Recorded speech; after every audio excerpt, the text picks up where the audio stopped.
Sai do seu reino e vem me ver.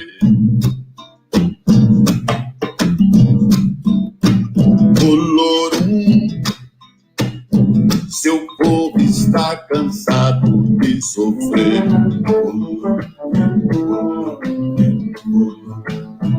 Andei seu terra e mar a procurar meu bisavô.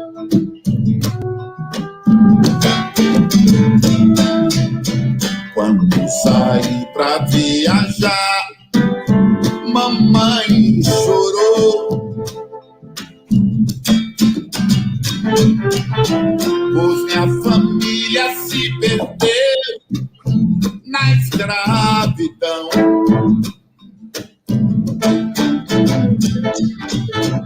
E a turma que eu encontrar veio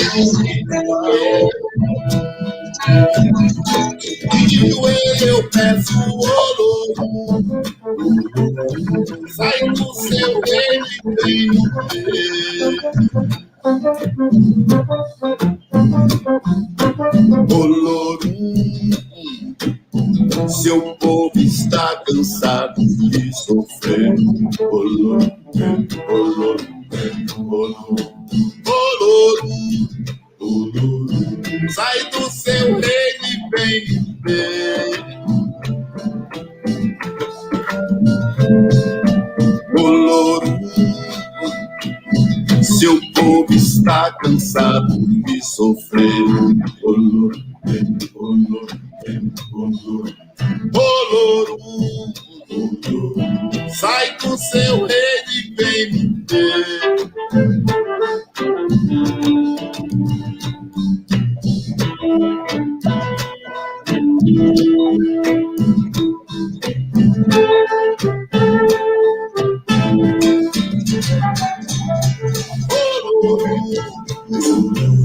Sai do seu reino e vem me ver.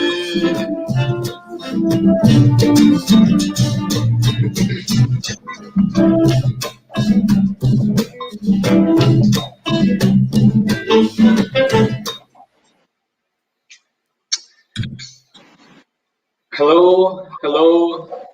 Good morning, good afternoon, and good evening to everybody who's watching. This is Trineo Jaime here, welcoming you to a special anniversary live for Kapwarangola ECAMAR in Australia, New Zealand, and the school in general. So we're here to celebrate 15 years of the group in Australia, and learn a little bit more about how things started. We have some very special and illustrious guests with us this morning, who will help us get a better understanding of how things began and how things have developed since that time. So just to give everyone, I guess, a quick rundown of who's going to be joining us. We're very fortunate to have with us, of course, Master Hoshinyu, the founder of Kapwarangola ECAMAR. From Sydney, from the Sydney group, we're going to have Trenes, George, and Roland to tell us a little bit more about, how that all came about and the history. To speak on behalf of ECAMAR in Melbourne. Yep, sorry, Masti.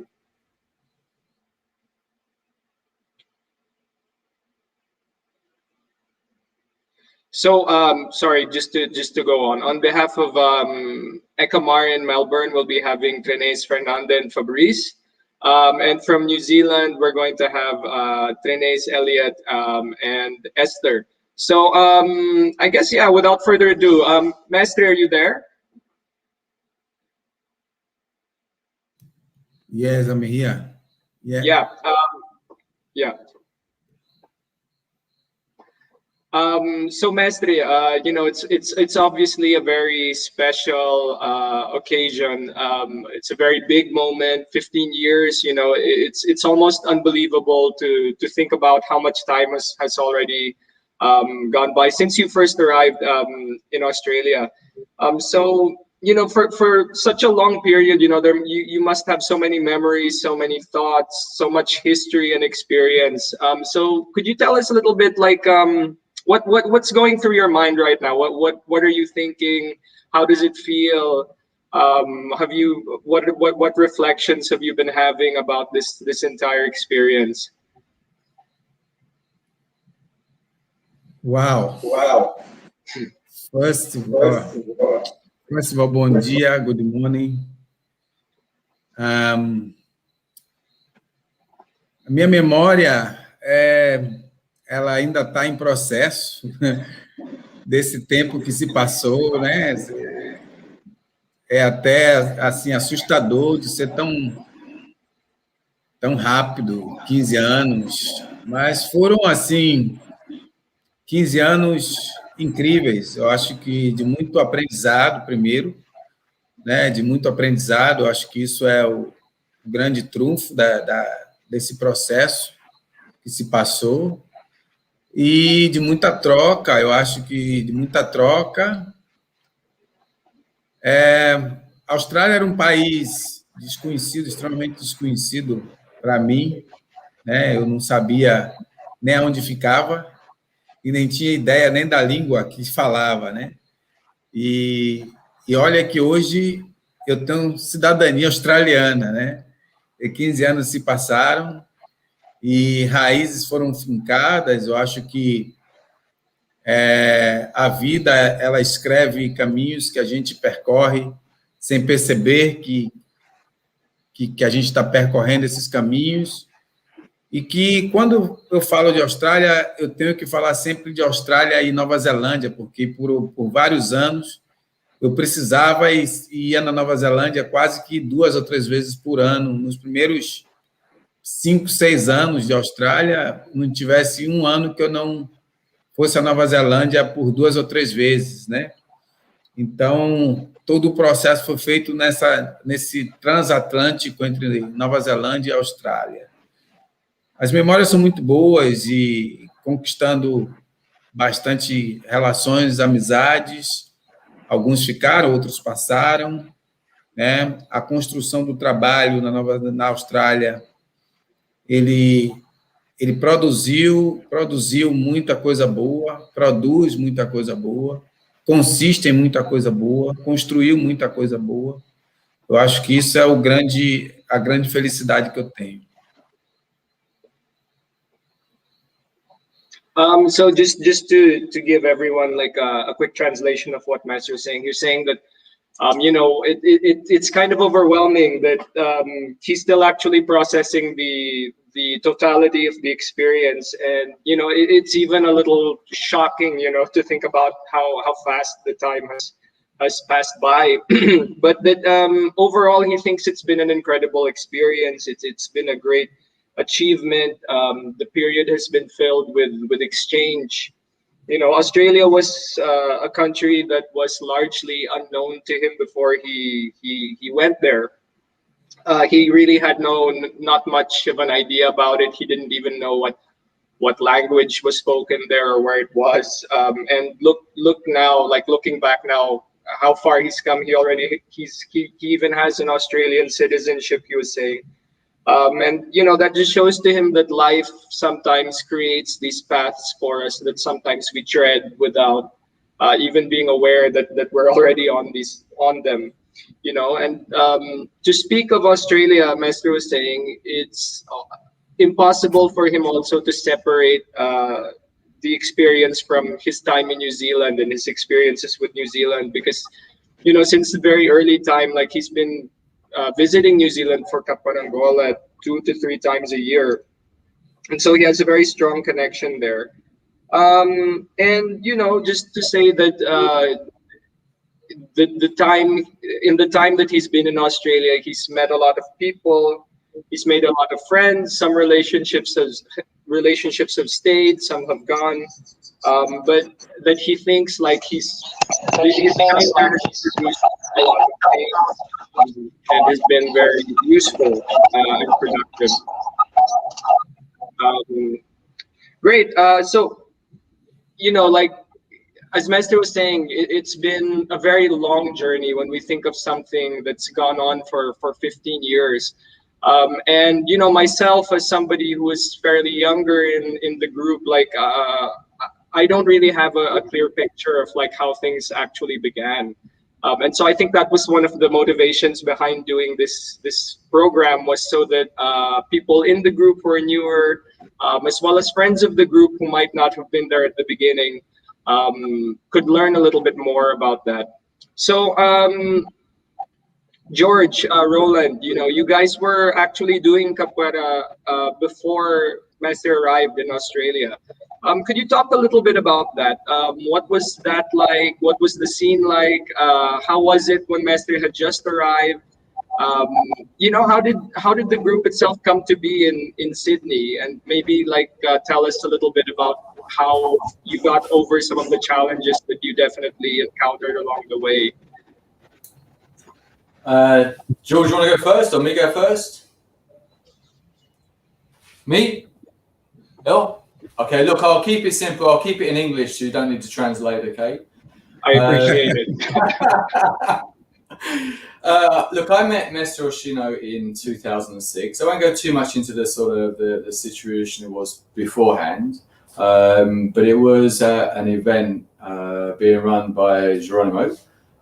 Mestre Oshino was invited to run a workshop.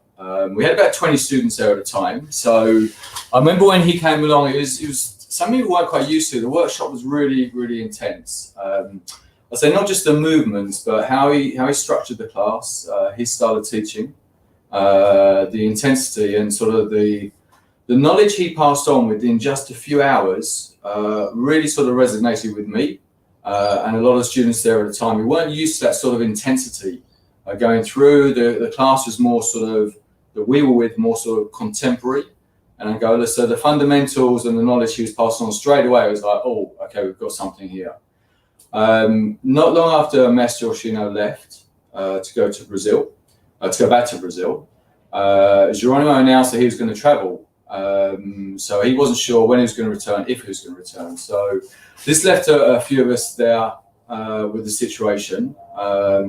We were trying to run the class and support each other the best we could, but for us that format was not going to work. Thankfully, we kept hold of Mestre Oshino's contact details. He said he was interested in coming back to Australia. Now, I don't know what Mestre's perception was of Australia. He might have seen it through sort of a little bit rose-petal eyes at the time when he was first here, because he saw the capoeira was quite strong, people coming together, all felt quite united, and Mestre's at his first visit here. So I think the reality was set in a little bit later on, but he put forward a proposal and said, look, if you students are interested and you commit, let's put something together. We'll organise for his travel to come over. And that'll be part of the sort of the process to get him over here. I don't know if we say sort of established, because he had his own sort of ideas what he wanted to do, but for us it was just an ideal way of setting up a class here in Australia and carrying on the learning. But look, that was the in the simplicity form, but I think it's there where things got really, really complicated. And this mirrors the sort of the struggle and the efforts and the energy of continuously trying to build and develop a class. Because at the very start, when Mestre Oshino agreed, we trying to get everyone together and put everything in place. Now, for me, it was an exciting sort of period in 2006. I just had a baby girl, finished my work, and I was trying to start up a business. So I needed to organise for Mestre to come over with the minimum sort of effort, just make it easy for myself. We got all the teams together, all the students together, but where I say all the things got complicated, the students that were originally part of the group, a lot of them were moving on and changing. Their perception, their idea of what they wanted was very different, and they decided sort of not wanting to commit. We lost Jamie? Okay. So look, I was, it was myself and a few others. I'm going to make a special mention here to people like Eamon, Lachlan, Jasmine, and a few others who really were just, sorry, I was going to go on. The dog wanted to chime in. So look, we had to go through a process of getting everyone together and trying to sell the story. We needed Capoeira Angola here. We needed someone to lead it. Mestre Oshino, a few of us have met him. So this was a sort of trying to get that commitment, people to try and buy in. But what Maestro Oshino probably didn't realize at the time, the year before that, we tried to get another maestro over. I think it was Maestro Jogo de Dentro. Now, each person had paid about $200, $300 to fly him over. When he arrived, the visa situation had changed and he got turned away. All right, so to get people to commit once again to paying towards having another maestro come over, there was a lot of resistance and people became disinterested. So again, it was sort of a lot of going back and forward to Maestro Oshino through a person called Heidi to try and see what we could do to organize just for him to actually just be here on these shores. We finally got it together, worked out a package. Maestro came over, I think it was around July, August time, which is probably the worst possible time in Australia because it's dark, it's wet, it's windy. As you know, he had secured a place with the guys from Phyllis Tabayi to train up on top of the sort of roof. It was like a loft. An interesting place. It was very cold. It was very shaky, very noisy. So we had about sort of 10 students, I think, come through at the time. But, and here's the kicker. It was winter time. People started to move on again. So I think Master sort of saw a group of 10 or whatever start to dwindle very quickly, become 2 or 3. So I think at times he must have thought, what have I done? You know, okay, where am I going to go with this? But, you know, he was very focused on what he wanted to achieve. I was hoping it was going to be sort of plain sailing, but it wasn't. And there was a lot of sort of intensity of trying to get students motivated, trying to pick them up literally and take them in the car to go training, you know, make sure we keep the effort going because we wanted Master Oshino to stay. You know, it was really, really important that, especially during the first few months, he felt that this was the right experience for him, and then we could sort of support him for what he wanted to do. So that was the very beginning, the very sort of birth of the group and the class. Thankfully, things did get a little bit easier. We moved away from the place we had. We moved into Bondi. The numbers got stronger from there. But I would say this with Master Oshino, and I won't go into the next sort of couple of years because it could take forever. But there was a lot of challenges along the way to maintain and sustain the class, without a doubt. Master Oshino, I'll give him this, he never wavered from his belief and his teachings of how he should teach Capoeira Angola. He could have adapted a lot of times to the way the Australians are, which wanted to be sort of easygoing. He didn't. He stuck to absolutely what he believed in. He never once stopped believing in his vision either. You know, his vision grew as his roots sort of grew. He knew exactly what he was looking for, what he was going to develop and how far he was going to grow it. And I think a lot of the students were slowly coming on board with this. So yeah, so that was the first sort of period of it. And I would say I'm extremely proud to have been part of that period. And on top of that, I think on behalf of a lot of students at the time that are not here today, that will be around maybe listening, but have been part of that sort of journey. A lot of people have given a heck of a lot to sort of help Capoeira Angola grow and survive in Australia, especially during that period. So yeah, so that's where we are, where we were at the first sort of period. A huge thank you to Master Oshino, to Jules, to Fabrice, all the rest of the guys, you know, that have helped that sort of start their journey and grow from there. I also want to say a big thank you to my wife, Rojalia, because she gave up a lot during the time, you know. We had a newborn baby. She knew how important it was for Capoeira Angola was to be in my life.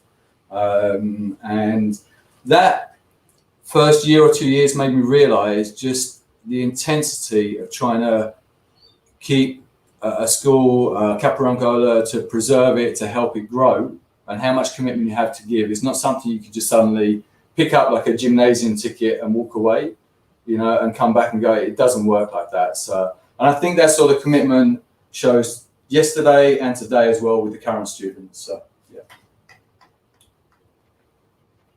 Wow, yeah, that was very well said. And I mean, just listening to how things began, it all seemed so tumultuous already from the beginning. Like so many like different scenes, so many different like moves from one place to another and adjustments. So yeah, definitely like a lot of information I didn't have. So I was wondering, maybe George, like, could you take it from where Roland left off, and like, could you? I dropped off for a minute, so I'm not sure if you covered this, but could you talk a little bit, George, maybe about like how the first uh, the actual first time of the school's establishment, if there was an event that kind of marked this, like a workshop maybe, the lead up to that, and as well, like George, obviously, you know, you're also part of Project Bantu. Could you tell us about how that began? You know, Master always talks about how he would bring you into the meetings, the initial meetings with Project Bantu, to be his translator. So could you tell us a little bit more about what that was like? Sure, yes. So first of all, good night and good morning, good evening to everybody, wherever you are. And thanks very much, Jamie and Mesty and everyone who organized this live. I know Jamie's been doing a lot of running around, and Roland's been helping him, and whoever's been there helping to put this on, because it's, you know, whether we do an event online or face-to-face, there's always a lot of things that go on behind the scene that we don't see. So thanks for all that effort, because it's something really important. I think it's great to be together here to celebrate, and it's like Mesty said, it's been 15 years. It went by pretty quick, and it's still kind of processing and digesting all of that's happened. And I think this moment that we're having together, it's important in that process of digesting all of that journey for all of us, because it makes us stop for a minute and think about everything and kind of put everything into perspective. So when I first met Mr. Oshino here in Australia, I was part of another couple school, not Cap Angola, was called Filhos da Bahia at the time, with Mesty Valbomoj, and I was learning with his brother, who was Conta Mesty Ney, who's now Mesty Ney, who was running Filhos da Bahia in Sydney at the time. And every year in Easter, we had our annual event, like Batizado, and bring some Mesties from Brazil to Australia. Mesty Oshino was invited as a guest to that event. I think it was I think the first time we had really like a Cap Angola in our event. So for most of us in the group at the time, and for myself, was pretty much one of the first real experience of Cap Angola that we had, you know, up close. It was quite different. Messi's presence in Cap was different to what we were used to. You know, the way he dressed, the way he presented himself and played Capra and behaved in the scene was quite unique. And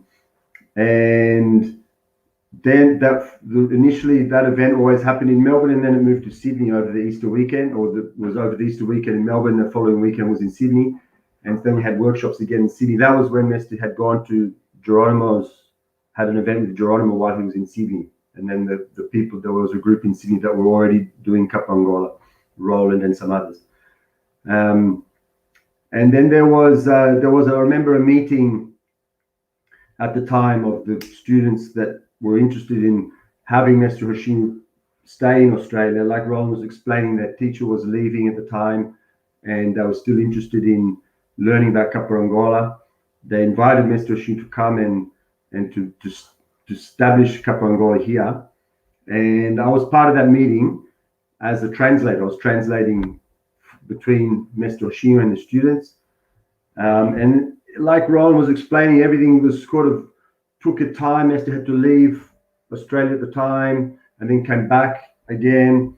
And then there was all sorts of things with visas, and the group changed around Sydney, and some people left because they didn't really identify with the way it was different. And there was all this kind of things were taking shape.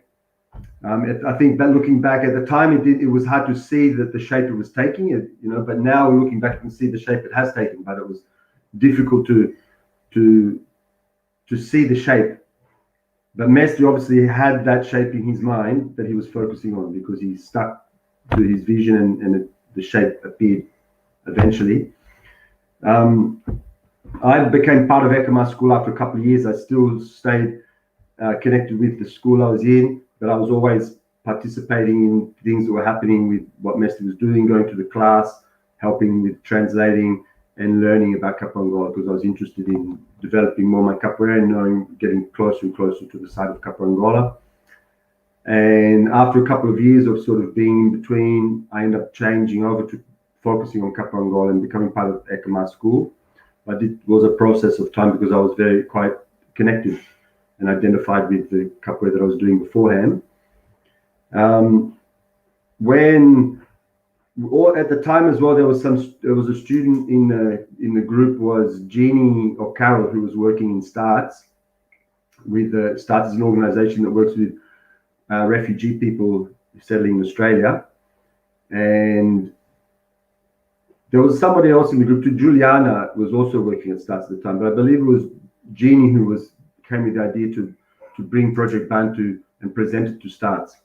And so Mesty invited me to come along with the group of people who were doing Capoangola at the time to present Capoangola at STARTS, to show them what Capoangola is and present the project to see if STARTS was interested in taking the project on board. So we had to go out to the STARTS office in Southwest Sydney and do a little hot of capoeira to show capoeira, and then Messi was going to explain the project and break the project down, and I was going to translate it into English. And I had done a lot of translating to English in events and done a lot for Mr. Oshino, and it was no big deal for me. But I remember on that day I was very, very nervous. It was like I was going to a job interview.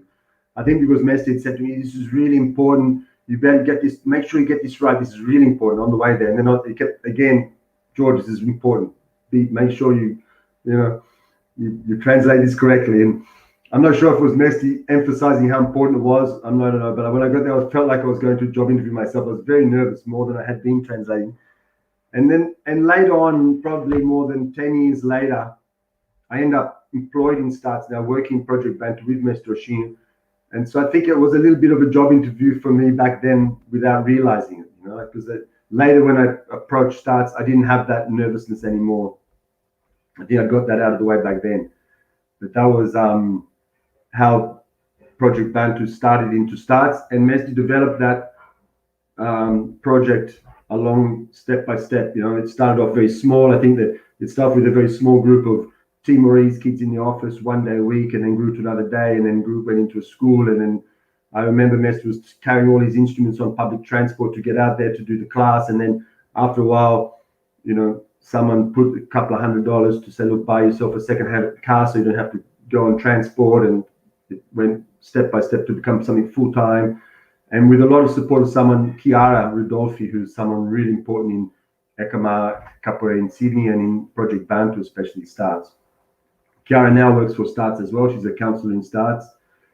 And she was there alongside Mesty in Project Bantu along that time, building the project in STARTS. And I was sort of just always around looking and interested in that, because when I first saw capoeira, what really kind of impressed me about capoeira is the potential for social development. I think intuitively I could see that potential, and I think I could also notice it happening in myself, because I could feel something's changing myself. I was feeling more confident about myself. My self-esteem was increasing. And so I was always interested in sort of hanging around on the fringes and volunteering sometimes when Mesty had an event with the kids, or if he was going overseas or on a trip and there was some class that needed to be maintained. He gave me the opportunity to fill that gap, and that gave me a bit of experience until I think it was 2015 when Mesty went on leave for 6 months. That turned into about 7 months, and there was the groups that were running in STARTS. Mesty offered me the opportunity to look after those groups while he was away, and that gave me an experience inside the project. And after, when he returned to Australia and continued with the program expanded and started to go to another city, Newcastle, nearby Sydney, in 2016. And I started working full-time with STARTS from then. So that's kind of briefly like the story of how the Project Bantu part of it started off in Australia. Very brief. Obviously, there's a lot of details and a lot of challenges and a lot of things that came up there.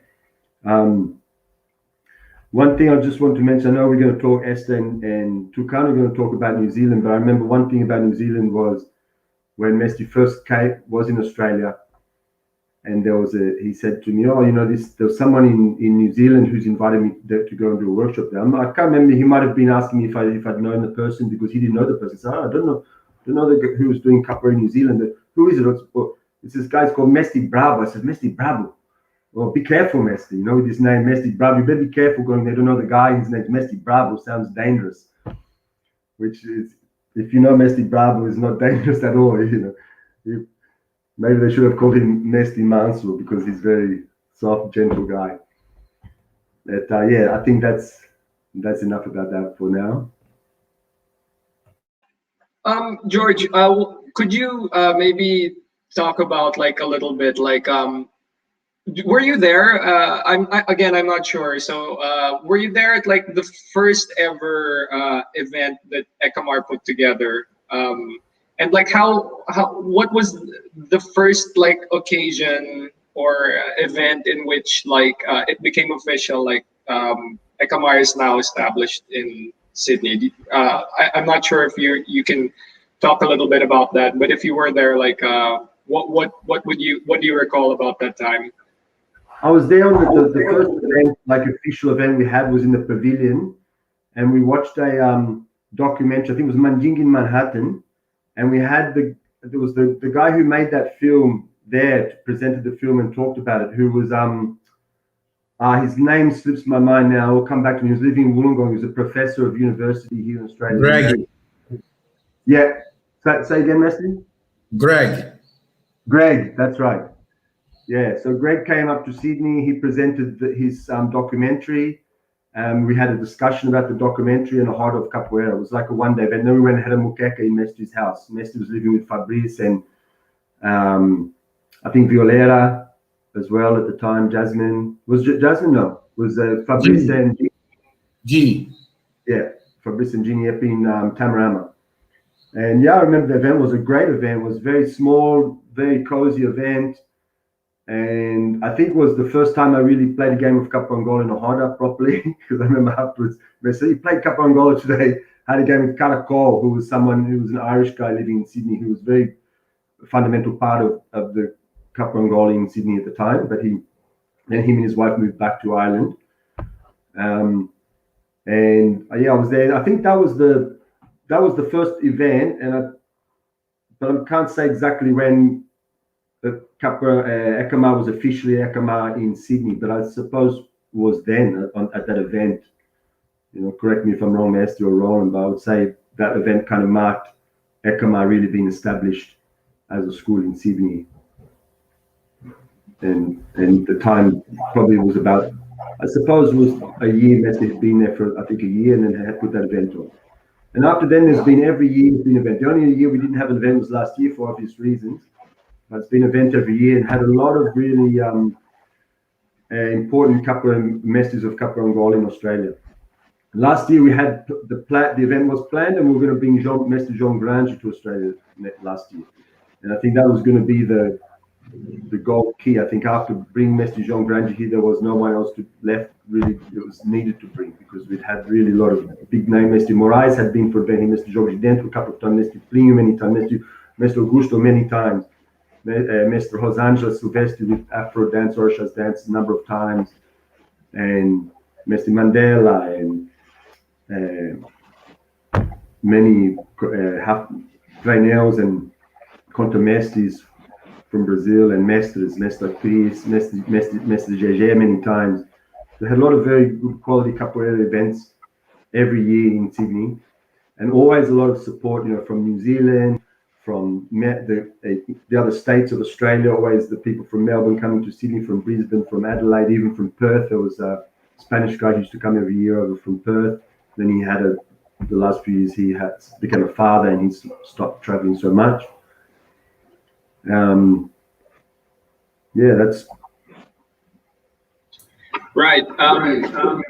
Roland, sorry, did you want to add something? Yeah, I was going to say, look, I think that transition to ECAMAR school, I think there was sort of an involvement of people embracing the principles of ECAMAR, what Master Yoshino was trying to do. So the people who originally were starting out for the migration of the previous students were coming from different sort of ideas, environments. So, you know, you can wear a t-shirt and it can say whatever you want. But it just takes a little while to start to embrace the sort of values and what it really means and sort of call it forward. So I would say that was the first sort of transition to becoming part of this ECAMAR school. And then the events, as George just recollected, just became, you know, quite unique. Each time was more challenging, more interesting, more involved. But yeah, I think George has covered off on quite a bit of that. But yeah, it was that sort of the establishment of ECAMAR as a school was already established in Brazil. But that transition for students to really understand that took a little bit of time. And some people didn't really sort of take with it, other people did. And as George said a while ago, that sort of shaped the class and the group as it sort of grew today.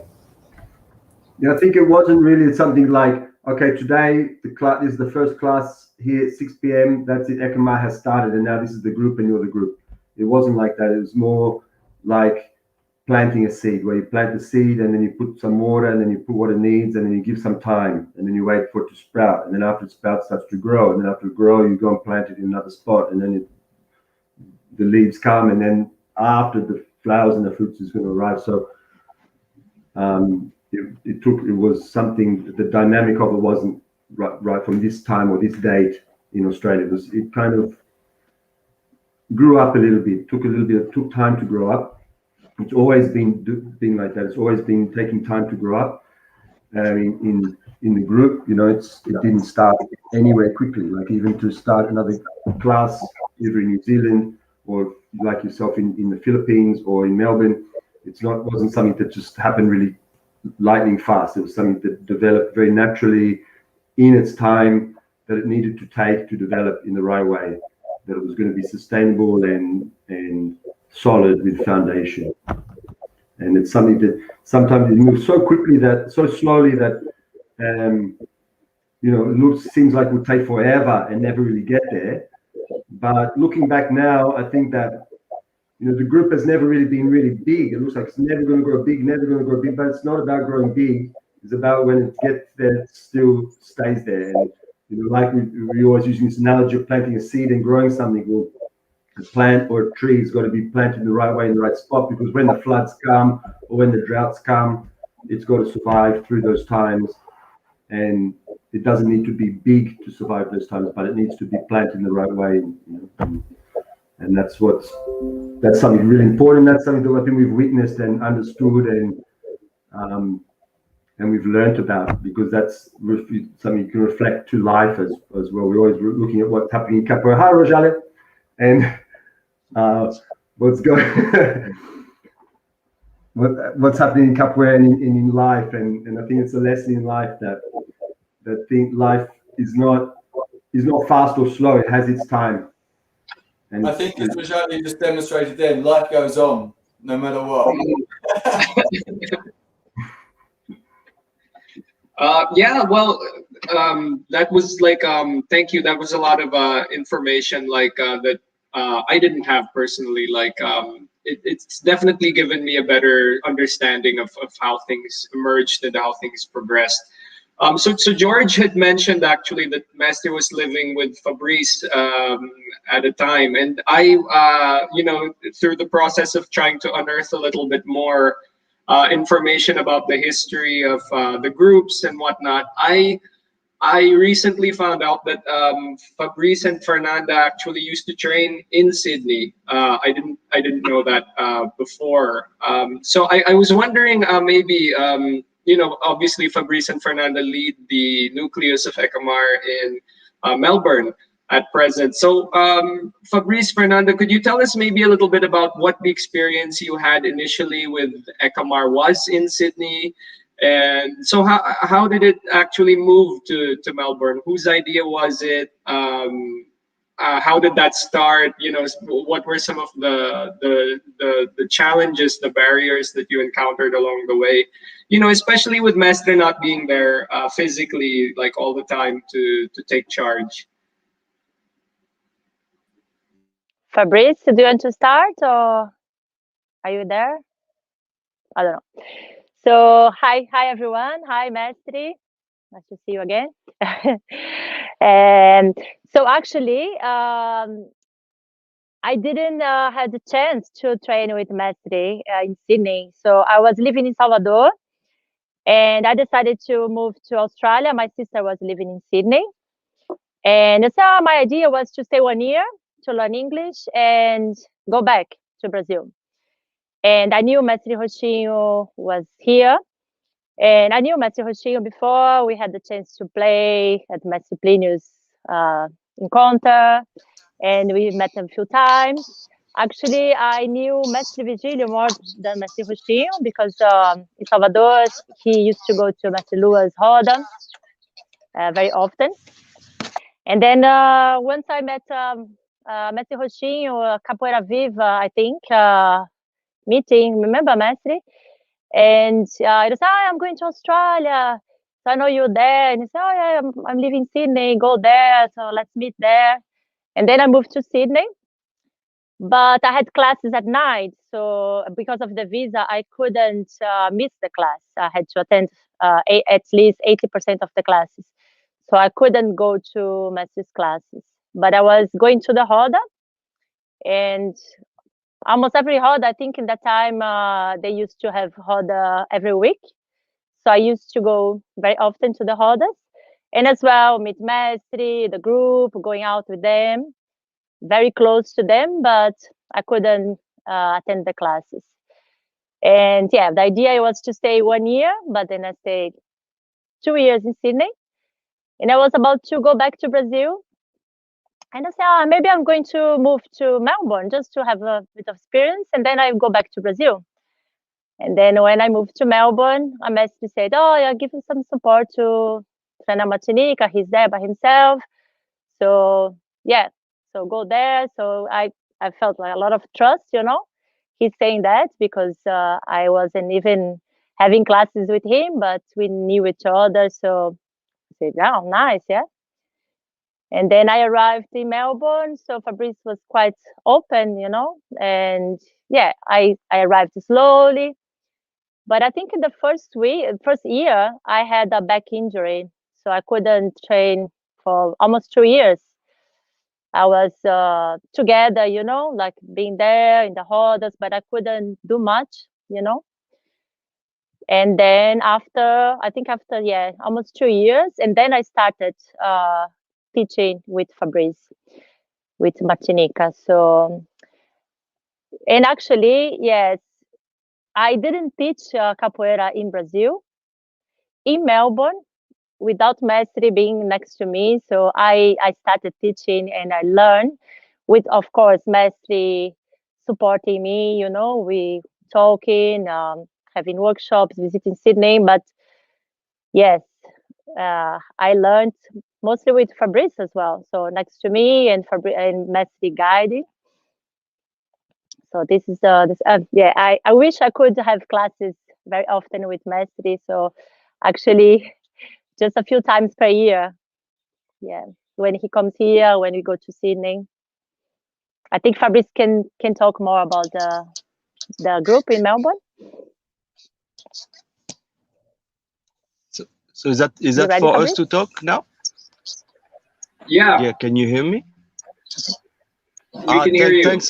First of all, yeah, sorry, I was listening. I'm driving, but I'm here. I'm present. Yeah, so thank you, Jaime, Mestre, everyone that has spoke so far, and I would like to yeah, I'm grateful that this has been organized because it brings back memories, learning and experiences that I think we carry in our lives, not only within the Roda, but you know, we made friends, we made partners, we made enemies. and then yeah, as Roland says, you know, like life goes on, and that's, I think this is this is I think the thing that I'm seeing, like that this journey has brought us. I think the term resilience is forever present in everything that has been done through ECAMAR, not only through ECAMAR, but ECAMAR being a partner to Project Bantu, a partner to Capoeira Angola Cultural Center, and part of the vision of what Instituto Projeto, the Instituto in Brazil is, you know. So yeah, about Melbourne. Yeah, I arrived in Melbourne. I was actually back in Alice Springs already. So it was in terms of transition for me. So I needed to go to Alice Springs to kind of resettle myself for personal events in my life with jobs and relationship. And then Mestre wanted to engage with indigenous people, and he said, "Okay, Fabrice, so looks like you are in a in between time. So there's this opportunity for Alice Springs. So if you want to go there, go there." So I went there to deliver the class for a group, a small nucleus that was there. Like Daniel Keane was teaching, and he offered me the space. So when I started there, I engaged a bit more with Project Bantu because we wanted to settle it there. So with different school. I mean, actually George came as well. Even Aranya came to visit, and I think that was an inspiration as well for all of us to see how Project Bantu is actually can be actually implemented within the local culture. I'm talking about Australian indigenous culture. So okay, so I stayed there for 9 months, almost a year, and then yeah, I was wondering, okay, so for Project Bantu, is it the time for me to switch from IT to social work? And I said yes. I went back to Melbourne and I wanted to study social work. I studied social work. Okay, 2 years down the track. Yeah, so there was already Aranya there teaching. I think there was like some history of teaching, Mestre teaching, and coming and delivering workshop. So Aranya was there, and I think then he left. So there was like some history with Capoeira Angola and Mestre with Aranya and I think also Mark was involved at some point. So here I was teaching there with Aranya, and then I guess at some point it becomes me and Mark, and then finally me. So 2009 is when I feel things started a bit more with the multicultural hub, and yeah, so ECAMAR has been since there in Melbourne, and we work toward delivering capoeira to the community, more towards adult class, I would say. But as soon as we had the opportunity to invite Mestre Rochillon, as soon as we had the opportunity to get involved, like closely or remotely to Project Bantu, we would take it. Yeah, so that's about the story about ECAMAR Melbourne, where we had the chance to have Mestre coming, you know, quite often, you know, for like I'd say like modest price. So we were talking about that like with Fernanda. There's a workshop organized for Trenel, and we wanted actually to make sure that when a Mestre comes, that you know is valued properly, even financially. So those things, I would like to say thank you to Mestre to trust and give of it himself. Like we know that when he came to Melbourne, it's not for financial gain. It's also because he cared for the development of the group. So I would like to say thank you, and this been a great Mestre to be a friend when we arrived. I guess when you arrived, I think you arrived about the same time in Australia, a little bit. I arrived in 2005. I don't know if George and Roland, you were training there, but I think my history with capoeira has been the history of, I guess, in terms of my Afro-Caribbean identity, because we discussed we discussed about things that I was feeling. He discussed about his experience being an Afro-Brazilian, and I think I related capoeira a lot with the development of my relationship to my Africanity through capoeira. So yeah, I'd say the way I carry myself now with the legacy of ECAMAR is the understanding of the lineage, the foundation. As Roland was saying, some of the values that are imparted through the teaching of the rituals and the group in itself, as ECAMAR in itself. When you see like the symbol, and there's an axe. I don't know. I think this is related as well to the religiosity that is connected to capoeira. Although capoeira wouldn't be described as a religious practice, but there's still connection to candomblé. That's part of also Mestre Hoshio's story. So yeah, the group in Melbourne there's been a lot of beginners coming in and out, but I think today what we really inheriting from Sydney, the time in Sydney, is the ritual of the Horda that we, in terms of where we're going, is the ritual of the Horda that we're trying to foment a lot. So that's more or less for me for now. I got to stop because otherwise I'm just gonna go streaming. So yeah. That's it. Yeah.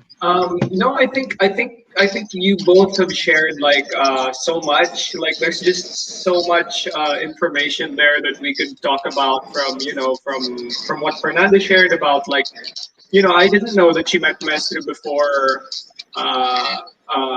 she went to Australia, or that she had this relationship with Mestre Virgilio, and the things you were sharing, Fabrice, about having spent time in Alice Springs with like what was a very early version of Project Batu. I think to touch on your last point, like and I think George and Roland had mentioned this as well. Like Master Hoshio's vision for ECAMAR has always been something that goes beyond kind of like the physical aspect of doing the classes. Right? We touched on this idea of it being something very social, something very cultural that speaks to our identities. We've had a similar experience here in the Philippines, and it was really nice to hear you share about that as well.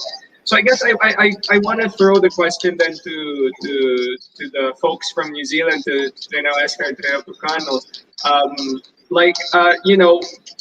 Was that something you think attracted you to become part of the group? This vision that Mestre has of capoeira something larger, and I guess we all know that Mestre is not somebody, I think, as George had mentioned earlier, who's not interested in having a particularly large group. Mestre always says he'd rather have a group that he can manage, that he can oversee properly.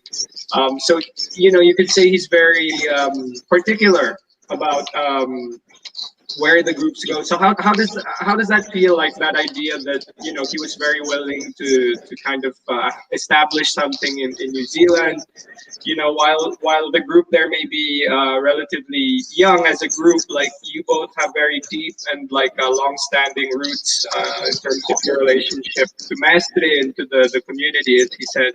So could you tell us, maybe talk a little bit about that, how it's been and stuff as well? Sure. Should start? Should I go? Can you hear me? We can hear you. Okay, great. So yeah, hi everyone. And of course, everyone is listening to the chat.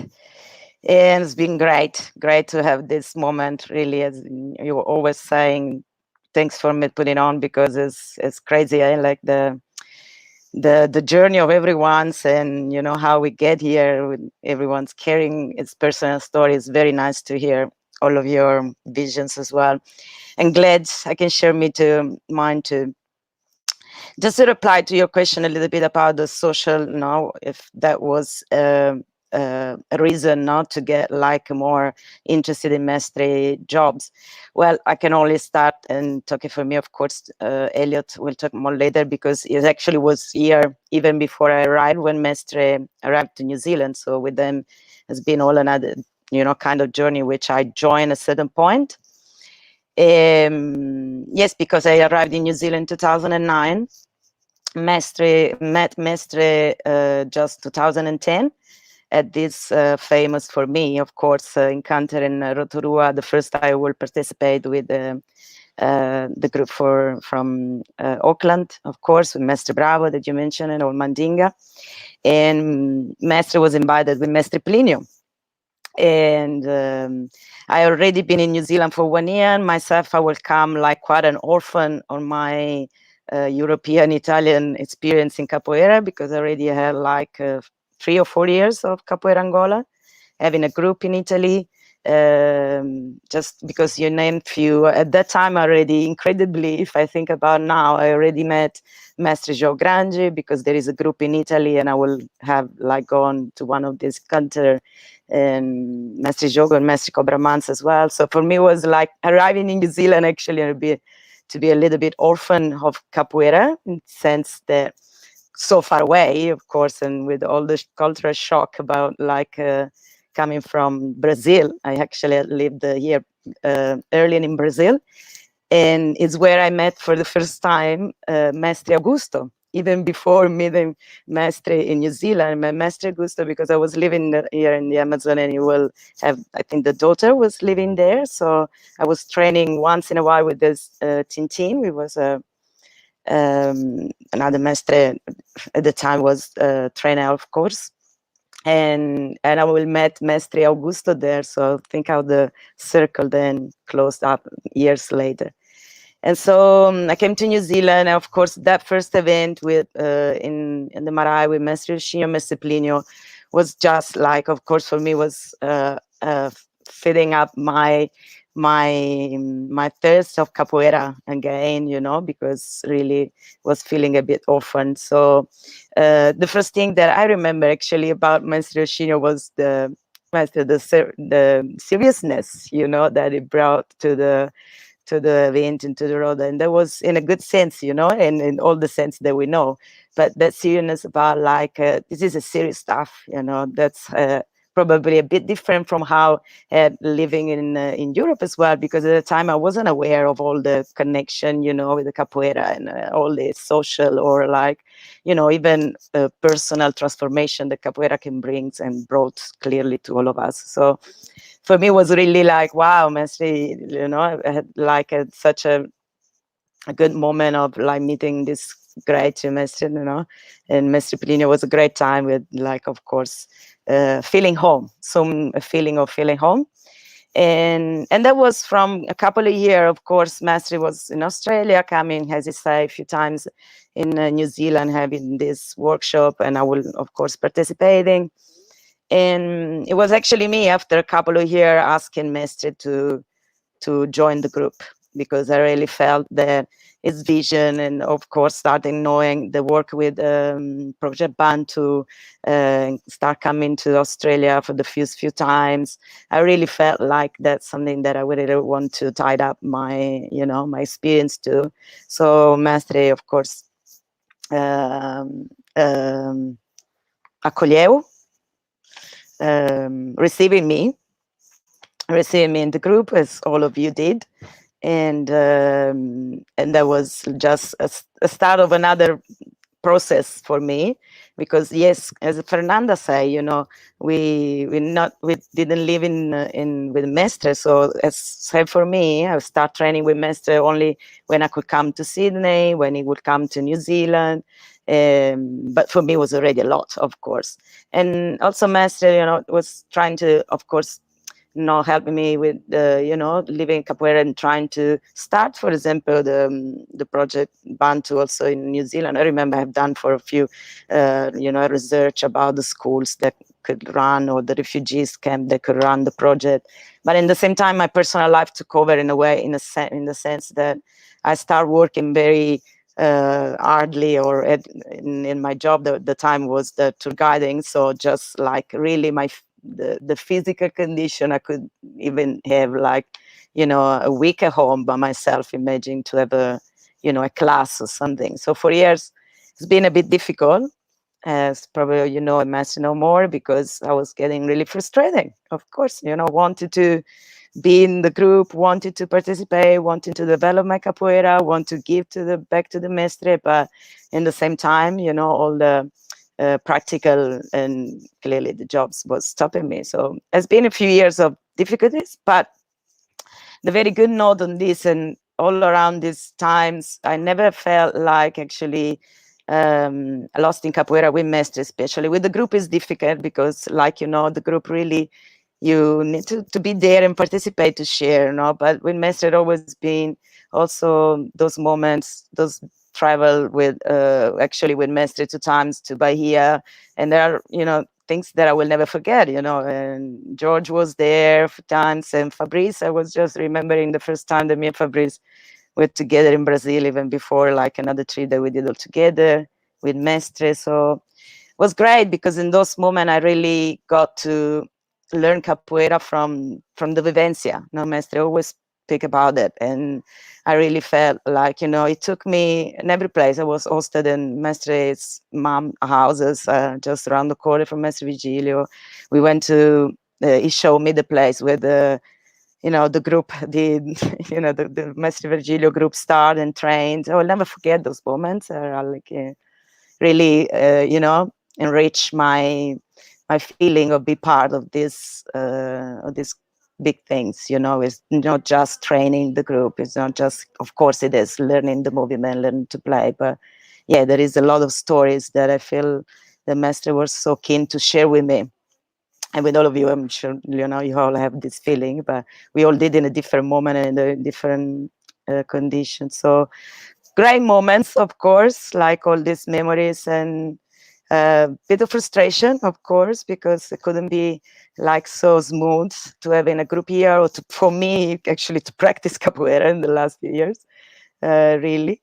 And then I had to actually, took a little bit of distance to work on myself and other ways, and because of course of the job, like, was really frustrating me on other levels. And then the COVID hit, so yes, I got like rid of this and in a kind of way, see all the nothing happened for nothing, always the experience that happened, brings some some learning for sure. And to get now at this moment, see if I forgot anything, but not, I had a little notes, but yeah. And now is again very exciting, because of course after the mestre gave me the title of Trenel, or I think it's already 4 or 5 years ago now, and still I couldn't get the groups going on a few years. I'm so happy that Elliot joined us and is together with us in the group and with me personally here. And I feel like now again motivated, and very helps me a lot also supporting, just being present as capoeira training here in New Zealand. So it's been great to have this connection again, and possibly build and work in progress, as we know. It's always a work in progress. So I'm excited for what is to come for all of us. And great to hear your story. And thank you, Master, again, for all your patience, but all your confianza, the faith. And actually, yeah, the faith, one of the most beautiful things that I learned from Mestre is really this, like, believing and holding that, like, the vision of, like, yes, we can change it, we can actually be the change that we want to see. So thank you, Mestre, and all of you, because all of you are as much as an inspiration.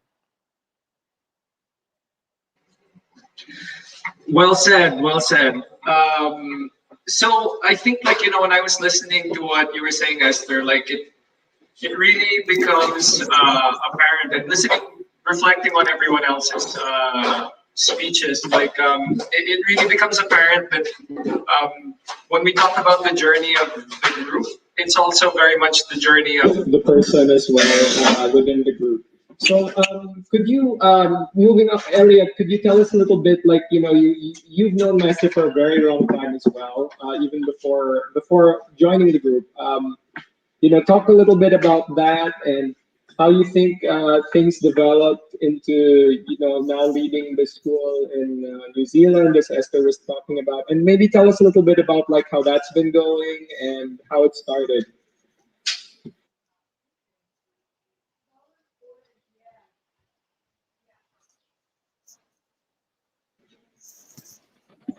Yeah, the audio is not coming through. Maybe it might be the mic. I don't know.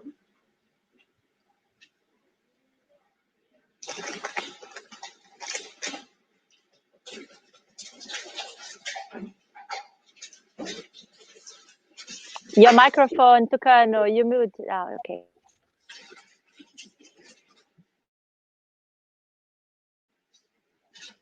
Let's try again. Maybe.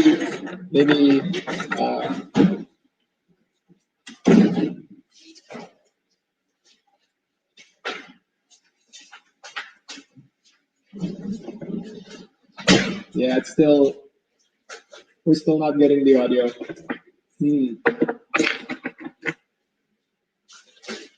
So technical difficulties, as we all know, are very much a part of meetings such as this.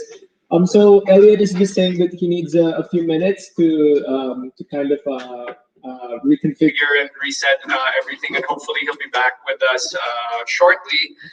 So I guess, Mestre, like, after hearing all of these stories from your students, I'm sure you may have forgotten some of these things, some of these details, or maybe you didn't know some of these things. Just knowing how you are, knowing how much you have going on all the time. So how what was going through your mind while everyone was sharing? Like, what were your thoughts? What were you feeling? Was that the same way in which you saw things at the time? And yeah.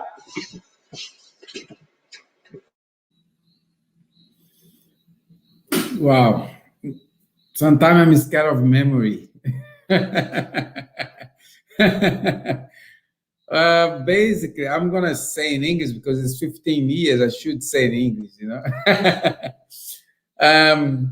Basically, I was like feeling kind of, Juliana was asking, you crying? I said, I'm not crying yet. I was feeling kind of emotional to hear,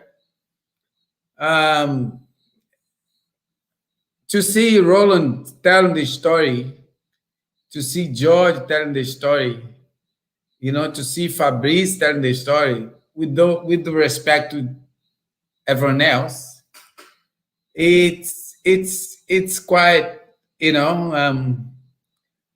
those ones, Roland was the one I used to call Roland doctor, because Roland, the day Roland coming to me when he organized the meeting, that meeting George was talking about, Roland's organized the meeting.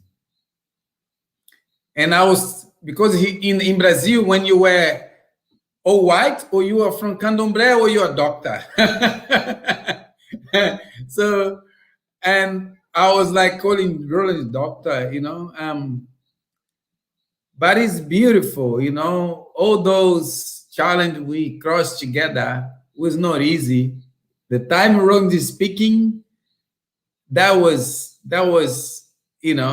something I don't want to talk about it, but it's really resonates to what we are now, where we began, what we became. I guess I knew what I want. I really knew what I want. I didn't left Brazil to marking around in another country and play with capoeira Angola or whatever. No, I really knew what I want. And that was the toughest thing I ever felt in my life, it was to really express what I was believing, you know, what was Capoeira Angola, what is Capoeira Angola, and how we should, you know, do Capoeira Angola. That was like the toughest thing, you know, I felt in Australia. And you know, Roland from one side got some story, and George got everything pretty much, because I was living at George's house for some times, and then I went to live with Fabrice. You know, back in the days, I used to print a flyer and cut, you know, and a George's veranda or backyard, I don't remember, and go to house by house and put in the letter box, the paper, you know, about our class, to get people to come into class. And so basically, I was listening, and Roland and George talking, and I wish Fabrice could talk more, because Fabrice, we used to train in the backyard. Fabrice used to train with me in the backyard. We live together, we used to train in the backyard. And, you know, Fabrice is older than George. And together with Roland, Fabrice is same time. But present, Fabrice is older. You know, because Roland just had a little baby that time, and Fabrice was more available. I guess, you know, they would, you know, I want to just say thank you for, you know, for trusting me, you know, for believing and see, I was not really that crazy, but there was a tough moment. I was a tough, you know, in the moment I should be tough. There was a moment you know, I give up some stuff, and there was a moment I wanted, you know, really fight for. And that was what needed to be done during the time. For today to see Capoeira Angola where Capoeira Angola is. I'm here in Brazil right now because of the COVID, and they just have a roda today, you know, or today was yesterday. Today, yeah, yesterday. Last night. So that means everything worth it, you know, everything was worth it. To whatever happened was worth it. And I really just appreciate, you know, the trust, and it's been 15 years. We're growing older, and, you know, and we're growing older, we're growing different, we you know, but the beliefs hasn't changed, you know. I think now it's getting stronger, I guess. And I don't know, I don't really, I'm thinking a lot about the whole process until where I am now, you know, and I'm grateful, I'm thankful, and at the same time, I want Australia to be grateful for having me. I want the people that to be grateful for having me, and I'm grateful to be in Australia to be able to have the chance, you know. On the way, it's a loss, and it's a loss, and it's a gain, it's a loss, it's a gain, and it's agreement, is a disagreement. You know, is a you building, you deconstruct, you construct, you deconstruct, you construct, and then but the whole thing, you know, what I believe is it's to be better person, is to be, you know, is to do better things, and to be more grateful with life, is to be more care with people, and, you know, all on the way is a process of growing, it's for better. And yeah, it's not much for me to say, but I'm grateful Fabrice is still here, you know, and to hear Fabrice say, you know, his blackness, his African,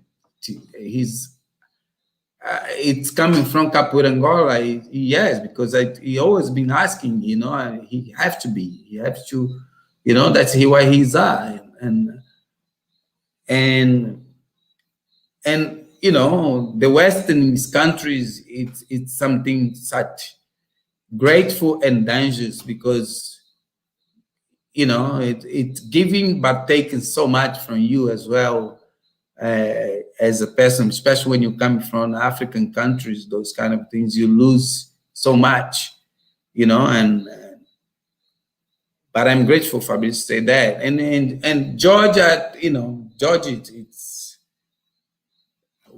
you know, I can't really appreciate, say to him thank you anymore, because, but he forgot one thing. Was a moment where I say to George, man, one day I'll pay you back what you're doing to me. I'll pay you back. You're doing so much to me, I'll pay you back. Do you remember that, George? I do. I remember. I didn't take much notice at the time. I said it took time. I do remember you saying that. Yeah. Yeah, I say I will pay back, but I was not talk about money. I was say Capoeira is going to pay you back, you know. And I said to him, we're gonna pay for you to be a translator one day, or professional. We haven't done that, but you got something. We done more than that. Yeah, so you know, sometimes it looks like I don't appreciate what people doing to me, what I'm doing together with people, but I do appreciate, and through the time you get there and you understand. But we're still in a journey. You know, we're still in a journey to you know, we have a mission here. We need to continue that. Yeah. Well said. And I want to ask you, Maestre, later about about that journey and like where you see it going. But before we get there, so we're kind of winding down a little bit. So this is kind of a lighter question, and it's for everybody, including you, Maestre. Like, you know, 15 years, as we've said many times during through the duration of this program. It's definitely a long time. 15 years is a long time. That's an entire adolescent's lifespan already. So if I were to ask you all, or anybody who might be interested, to share you know, when you think of like a special memory, like somebody asks you like what's a special memory you have of being part of the group, or that you had with the group, like just off the top of your head, like what thoughts, like what comes to mind, like what comes to the surface immediately, like when you hear that question? And anybody can answer. Look, I'll try. I'm actually going to try and share a picture I found. I'll see if I can work. If not, it's all cool. Give me 1 second. No, it's not going to work. It's a bit complicated. Look, just on a couple of things that Master mentioned, just on the lighter side, the flyers. Man, Mastery, honestly, the amount we've chopped down half the Amazon to put in people's post boxes to create awareness, you know. We used to do flyer and flyer. Sometimes I'd have to do flyers for them, you know, we'd all chip in. Sometimes I'd have to leave the baby at home to put the flyers in the pram to send these flyers. And then we'd go back to class and Master's printed more flyers. So it was just this constant, I don't think it was ever going to stop. And then, just before we go on that mess, the websites. Man, we've had about 10, 15 websites. You know, I used to help the guys set these things up, populate them, get all the content, the pictures, and then he'd get them redesigned, and just sort of everything from the back end was suddenly destroyed. So we had to re-put it back in, and then they'd get hacked. You call me, Roland, the website's not working. You call in, it's been hacked. So we went to about 10, 15 websites, you know, acres and acres of forest, just to constantly keep the name out there and keep the vibe alive. But yeah, it was an interesting experience. And we're not talking 1 week, we're talking about years and years and years, to the point sometimes I was scared to pick up the phone, to answer an email, or to walk into the class just to see if there's any more boxes around. So yeah, the flyers. And does your partner know about the story of you leaving your baby to? Well, she grew up quickly then, you know. She does now. Thankfully, no one took her, so she was there when I came back. Yeah, now you know what for, you know. Now you know what was for, you know. Very much. Yeah, it you know, it's like it's very hard to really put the information what you want to send as a message in a website, you know. When okay, look is good, and then when you look at it again, say no, this is not really, you know what I mean, because it's always been a problem with that, you know. And yeah, it's we're gonna change more. Stick with me, Roland. We're gonna Well, the internet's not working, Master. It's just a bad connection. But now we don't need a website that much. Instagram is taking over, you know, those kind of things is taking over. So, you know, anyway, but thank you anyway. Anybody else, like just any stories from like workshops or things like that? You know, the ones that are like, yeah, go ahead, George. I'd say not something so much specific moment, but in the group, there's been different times, you know, when you think back, like one thing that I really miss a lot was when we had actual physical space. We had 2 physical space in Sydney. Everybody here knows those spaces that have been training there. One was in the Belmore Street above the cafe in Surrey Hills, and another on the corner of Abercrombie and Cleveland Street in Chippendale. And in those times, we used to do a lot of other things that was when we're having that space, it was easy to put on things like every year at Easter, we'd always get together, we have a hot, and then Mestre will cook a muqueca for everybody. And in the middle of the year, we'd have a fête de Saint Jean and decorate the place up. And let's not even have a hot, and just have like a dance for hot, and let's teach us to do different, like quadrilla dance, and we all dress up different and cook some typical food, make some hot wine. Every Friday had a harder. Yes. In those days, and there was quite a good number of people doing Kapango at the time, because there was Fabrice, mute your mic, please. Sorry.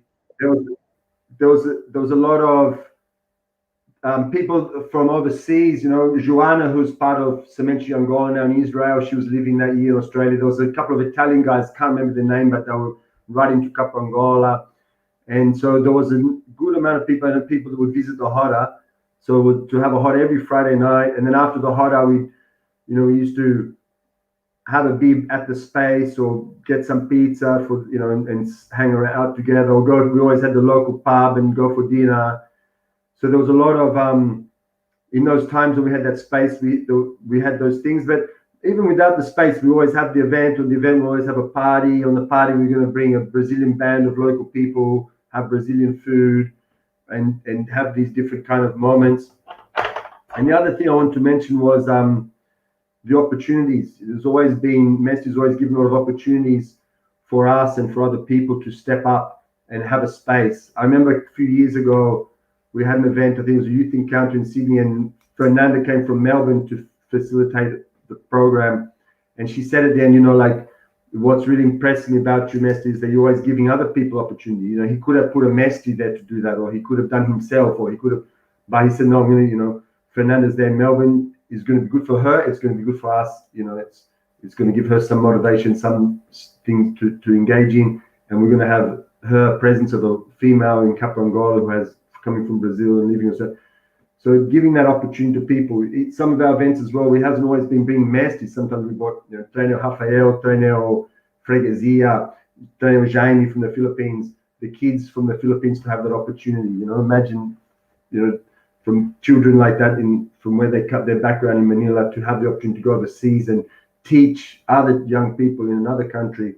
That's a big opportunity that doesn't open up that easily, especially unless somebody goes and opens that door and puts that opportunity, believes in you.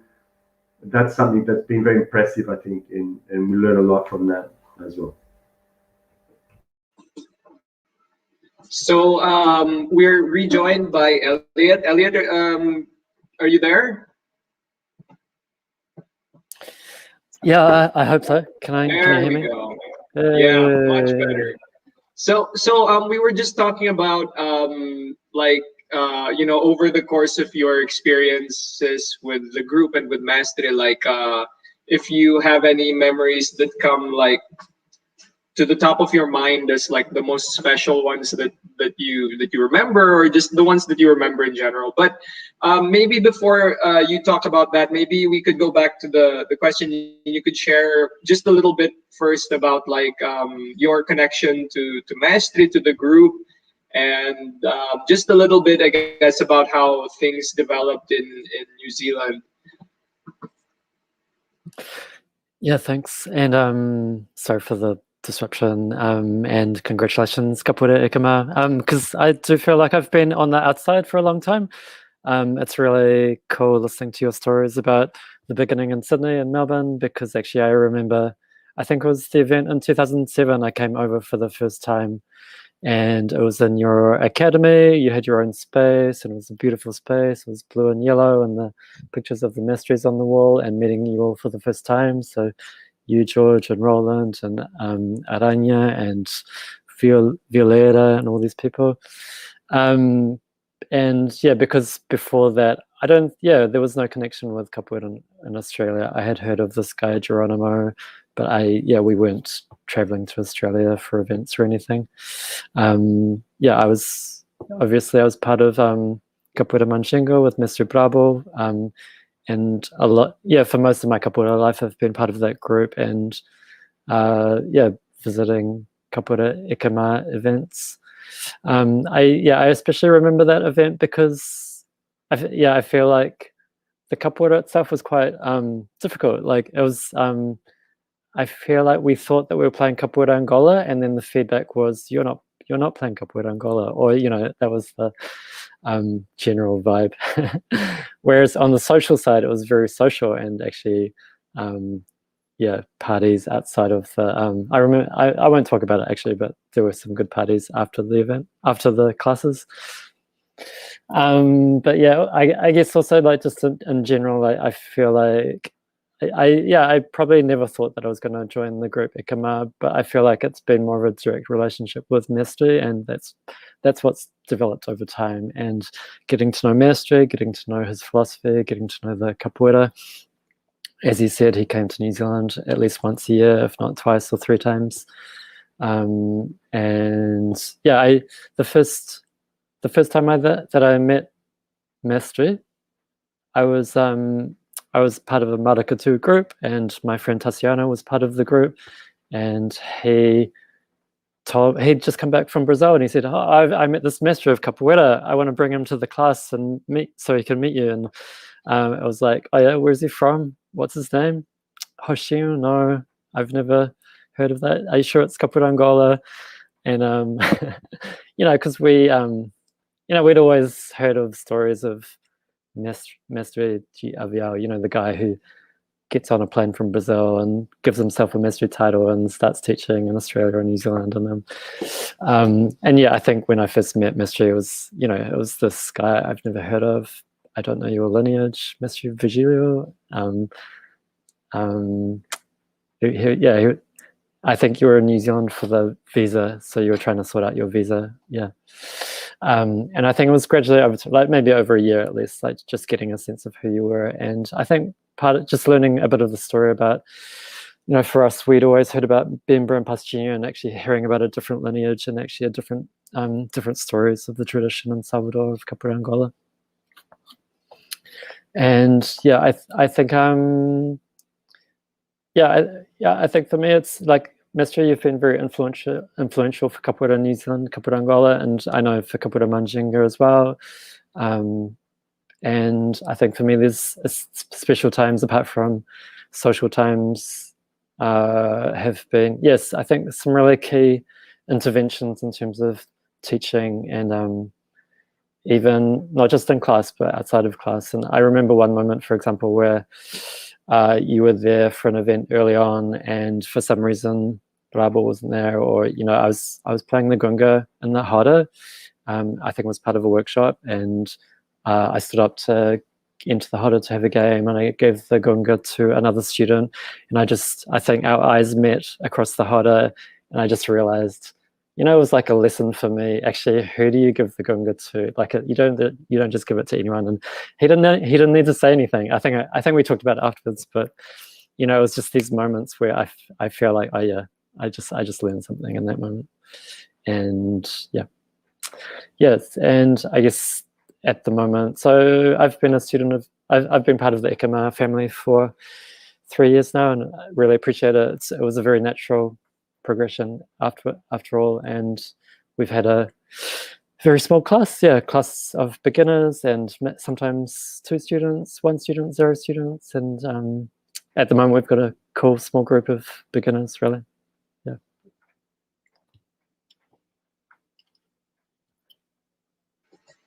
Awesome. Yeah. Again, just oh, sorry.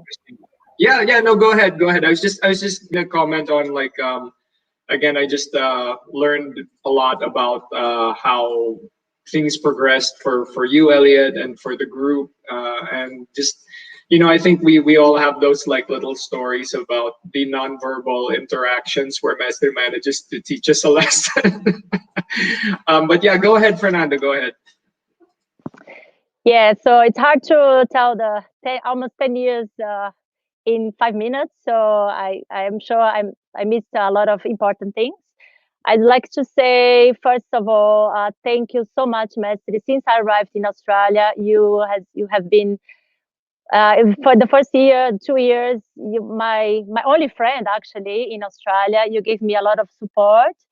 Not in capoeira, but in life, you know, even like help to find a house. I had a problem with my housemate, Mestre rescue me, things like that, you know, talking about job, emotional things. So Mestre gave me a lot of support. And this is something that I really appreciate from him, and what I received, you know, from the group. I was really welcomed when I arrived in Sydney. Mestre was amazing, you know. I was for the first time I came to Melbourne. I missed the flight, myself and Frederic, and then I called Mestre. I missed the flight. I'm not going anymore. He said, no, Fernanda, I pay your ticket. And I said, wow, okay. So things like that, you know. So I really appreciate. So I'll never forget. And in capoeira, Mestre is teaching me how to teach. This is really, really big, you know. It's not an easy thing to teach, and from far. So he's giving me a lot of support. And one thing Mestre told me, I never forget. He said, "Fernanda, you have to look after yourself. You have to be good, well, to be able to teach, because the students can feel that. So you need to protect yourself, and you need to be, you know, well, feeling well, to be able to teach." So this is one thing, one lesson Mestre gave, and I didn't forget. And as well, to hold the gunga. Yes, it was the first Mestre who encouraged me to hold the gunga. So I'm still learning with him. So thank you so much, Mestre, for your friendship and for trusting me in capoeira, for teaching me. And as well, the whole group, our students in Melbourne. Stefano is the oldest student. He was here when I arrived. He's still here. And Sim as well, he's another old student. He's always there, you know, and the new students as well. And our camaradas, so Esther, you know, Jaime, we're really close. We're always, you know, in contact. And as well, people from Sydney as well, George, and really like super friends, you know, when I was in Sydney, Roland, all of you, and Tucano as well. We didn't have much contact, but we will have a chance, yeah, like meetings. So thank you so much. It's really, really good to be part of this group. I've learned a lot with you guys, and it's not easy to be overseas. So I think one of the reasons I'm still here is because of this group as well.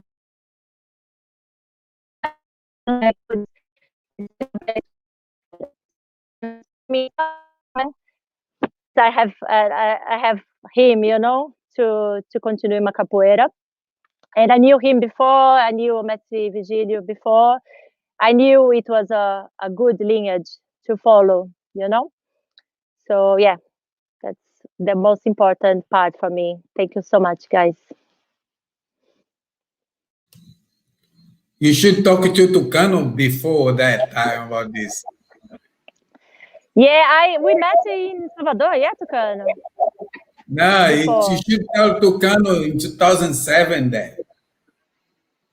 Yeah, no, we met a few times, but I didn't have chance to develop the friendship. But yeah, of course, we are friends.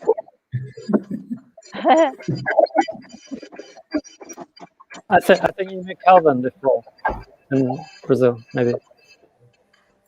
I think so. There yeah. you go, guys. That's the picture of 2007. Okay, so that's one of the first major events. I think Tucano, you're there, and Mestre Virgilio. We've got them all Eamon, so yeah, you've got all the guys there. That's after just 1.5 years of Mestre Oshino being in Australia. People were packing out the group, you know, to come to the Roda. So that shows within just a short period of time the influence Mestre Oshino had, and the size and the event, the scale of the event he brought to Sydney was just, I guess, sort of unprecedented from my seat from a Capoeira Angola group. So that's just a little flick down memory lane. And that's the centre we had, that Mestre Oshino had a vision. When he first came, he said he didn't want to jump from place to place. He wanted his own centre. He went out, found it. We were able to decorate it at the very top. You know, you've got Mestre Espinosa, you've got the pictures of his fathers. And then it was decorated how he wanted it. We were able to bring it to life to different festivals, to different events. And I think it was a real eye-opener for people to come along and see so much sort of warmth and feeling within these events that was surrounded by that. So yeah, just a quick trip down memory lane. No, it's an amazing it's amazing to think about, like, how you as you just pointed out, Roland, that was accomplished in less than 5 years. I mean, like, you know, I'm just trying to imagine how much work that took in a country like Australia, where, you know, it couldn't have been easy for sure. And again, I think that speaks more about you know, the drive and the determination that we all know Mestre to have by now. So yeah, as we're wrapping up again, I just for everyone who's watching out there on Facebook or on YouTube, like, if you have any questions, I just want to ask Mestre one last question, and then open it up to everybody again just for their final remarks. But if you have any questions, please do feel free to send them on the chats. And we'll ask them before we wrap up here. So before I get to everybody, just giving like their final thoughts and like you know, anything else that they'd like to say. Mestre, I guess this has to be a question for you first and foremost. What do you see for Capoeira Angola ECAMAR in Australia and New Zealand and Melbourne and Sydney in the next 15 years? Like, where does it go from here? Like, when we do this again in 15 years, like, what do you think we'll be talking about? Maybe there's a question for Fernanda, for George. Also, you know, well, I guess, you know, it's been 15 years, and I can see that, you know, there is a growth, and there is still a lot to grow. And we've been quite far, I guess, but it's still a lot to go. Depends how we be consistent and believe. Well, I guess the roots is there. The roots is in Australia. The roots is it's in New Zealand, and we need to collect fruits from there. You know, we need to looking after the tree. You know, waterish the tree and take care for the next 15 years. You know, George is gonna have a kid soon. Fabio just have a baby. You know, Eric just have a baby. He's going to have a baby. You know, Roland has 2 daughters. You know, we don't know. That's a lot of potentials Angoleiros and Angoleiras and for future. And could be not even their kids, but could be their kids' friends, you know, and influenced by their kids, and the kids' friends stay and their kids not stay. And, you know, I guess there is a beautiful future for capoeira in Australia and in New Zealand. But, you know, you need to study, you need to focus, you need to continue to go and discover a lot more, because there's a lot more to learn, and not change the words, not change the words, just keep up and continue and preserve and look after. Yeah, we're gonna have a beautiful story in 15 years, not telling, I'll probably be part of the story, but from far, not from, you know, they already know I won't be living next 15 years in Australia, for sure not. My grandson is coming. Next week I'll be grandfather. And, you know, and so I don't think I won't be far away from my grandson, you know, and I'll be back to Australia for a while, but not for 15 years, for sure not. And they can continue it, you know. Good capoeiristas already there. They know what to do already. And, you know, yeah. Well said. Well said. So I guess I just want to conclude before you know, we end the program. Like everybody who's here, like what are your final thoughts? Anything you want to say before we conclude? The floor is yours. I'd just like to add something, kind of continuing what I was saying before that I missed out. I think is important to mention. Is another one of these, you know, Mestre always initiates these ideas, these kind of crazy ideas, but they develop into things. And one that was very quite sustainable and going to now was the Australasian encounter. When quite early in this story, Mestre said, we're going to do an event. You know, we had the event every year, and then he said, now we're going to start doing a second event. So we don't have to wait a whole year for an event. We're going to have one in the middle of the year. So it's another event to look forward to and to unite us in Australia as Capo Angola. And that was the Australasian encounter that happens every year, apart from last year. And that was started in Australia. The first one was in Sydney. People came from Brisbane, Melbourne, Tasmania, South Australia, Western Australia, and Alice Springs. And then at the end of the event, we got together and we said, okay, the idea of that event wasn't to be an ECAMAR event, it was to be an event that each year goes to a different place and a different Capo Angola school hosts the event, and we all go and support them in that city. And then after that, went to Alice Springs, Hobart, Melbourne, Brisbane, Adelaide. It ended up back in Sydney. It ended up in Auckland, and then in Manila. I'm not sure if I got that order exactly right, but it grew and grew. It grew from just being all the, you know, it was in Australia, but then the guys from New Zealand started to join in.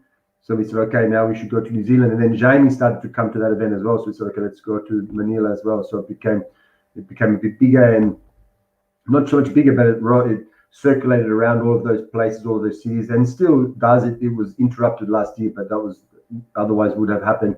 This year, still things have been interrupted, but potentially we could discuss about doing something, you know, in the scope that we are able to this year as well, because that was been really amazing initiative that united in Australia the people that do Capo Angola, because I don't think without that would be difficult to know, like Madeira in Brisbane, Cavarinha in Adelaide, and at the time there was Mario in Hobart, and even Francis in West Australia. You know, we all it gave us something else to look forward to develop Capangola, and also brought us together, and it took us to those other places where we went to visit Madeira in Brisbane, did the event there, and then went to Hobart, etc., etc. So those initiatives have been very important, and especially that one, I think, has been quite big for us. Jorge, eu vou falar português essa parte, pode ser? E ao final já, né? Sim, uma das coisas, diante de todas as minhas persistências, durezas, cobranças e acreditar naquilo que eu aprendi com o mestre Vigílio, não era só simplesmente pensando em ter um grupo de capoeira na Austrália, era ter capoeira Angola na Austrália, né? Independente de ser a ECAMAR,